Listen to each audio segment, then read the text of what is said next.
కంత్రిగాళ్ళు కాదు, గజ్జ కంత్రిగాళ్ళు తయారైతున్నారు జగముల. బ్యాంకుల తన కోట్ల కొద్ది అప్పులు తీసుకొని దేశం దాటి కొందరు పోతే ఇగో ఈ మధ్యప్రదేశ్ రాష్ట్రం బీజేపీ లీడర్ కొడుకు విశాల్ సోని అనేటోడు సచ్చినట్టు డ్రామాకు డైరెక్షన్ చేసిండట. ఆ రాష్ట్రంలో ఉన్న బ్యాంకులల్లో 1,40,00,000 లోన్ తీసుకున్నాడట. తీసుకున్నోడు సచ్చుకుంట కట్టాల్సిందే కాబట్టి సచ్చినట్టు నాటకం ఆడితే ఏ సిక్కుండదని ప్లాన్ వేసి కారు నదిలో పల్టీలు కొట్టుకుంటా పడ్డట్టు విశాల్ సోని సువిశాలమైన స్క్రిప్ట్ రాసి డైరెక్షన్ చేసిండట. మధ్యప్రదేశ్ రాష్ట్రంలో ఉన్న కలిసిందనే నదిలో కారును దోసిండట. పోయిండు పోయిండు పోరడు పోయిండు అనే ప్రచారం చేయించి పోలీసులు వచ్చి నదిలో ఎంకులాడేటట్టు చేసిండట. వాళ్ళు వచ్చి క్రేన్లు పెట్టి కారును బయటకు తీసిండట. కానీ పోయిన పోరడు ఏడున్నాడని ఎంత ఎతికినా దొరకలేడట. 10 రోజులైనా జాడాలేదు పత్తలేదట. ఆగో అట్లెట్లా జరుగుతుంది? చచ్చిపోతే శవం నీళ్ళల్లో తేలాలి కదా. ఏమై ఉంటుందని ఫోన్ ట్రాక్ చేస్తే మహారాష్ట్రంలో మారుమోగుతున్నదట విశాల్ సోని సెల్ ఫోను. ఓర్ని అక్క, నదిలో మునిగి ముంబైలో ఎట్లా తేలినవరా అని పోలీసు మర్యాదలతో అడిగితే అప్పుడు బ్యాంక్ అప్పుల ముచ్చట చెప్పిండట. భలే టోనీవ్రా వారి, బతుకున్నా సచ్చినట్టు మంచి స్క్రిప్ట్ రాసి డైరెక్షన్ చేసినావు, కానీ రియాక్షన్ మంచిగా చేయలేదు. ఇంత పెద్ద స్కెచ్ చేసినోన్వి సెల్ ఫోన్ సిగ్నల్ ట్రాక్ చేస్తే దొరుకుతావని అతి చిన్న లాజిక్ ఎట్లా మర్చిపోయినావు విశాల్ సోని అని తీసుకొచ్చి ఇంటోళ్ళకి అప్ప చెప్పిండట.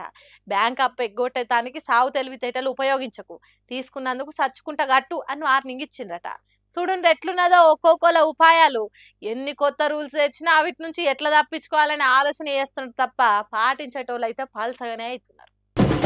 గులాబీ కండువా కప్పుకుంటే బీఆర్ఎస్ కాదు, 3 రంగుల కండువా కప్పుకుంటే కాంగ్రెస్లు ఉన్నట్టు కాదు, కాషాయం కప్పుకుంటే బీజేపీలో చేరికైనట్టు కాదు, ఎర్ర కండువా కప్పుకుంటే కమ్యూనిస్ట్ కాదు.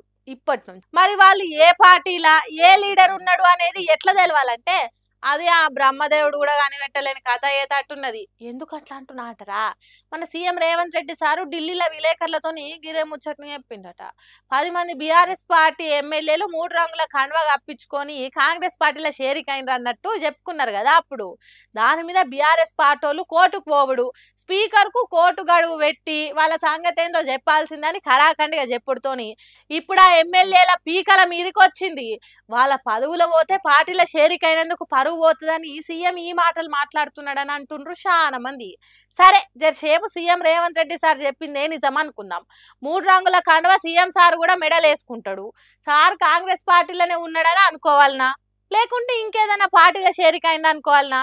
ఏ పార్టీలు ఉన్నోళ్ళు ఆ పార్టీల మీటింగ్లకే రావాలి కదా, అదే పార్టీ ఆఫీసులకు పోవాలి కదా, ఆ పార్టీ పెద్దలు చెప్పిన పని చేయాలి కదా.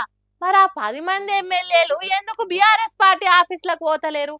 ఏదో కోర్టు చిక్కుల నుంచి తప్పించుకునే మాటలు మాట్లాడితే చెల్లుతుంది కావచ్చు, కానీ జనం అన్ని చూస్తున్నారు. సోషల్ మీడియా పెరిగినాక చాలా అప్డేట్ అయినరు. కోర్టులను తప్పుదోవ పట్టించే మాటలు మాట్లాడతారు కావచ్చు, కానీ ప్రజా కోర్టు 5 ఏళ్లకు ఒక్కసారి జరుగుతుంది, దాంట్లో సరైన తీర్పు మేమే ఇస్తామని ముచ్చట్లు పెట్టుకుంటున్నారట పల్లెటూరు జనాలు.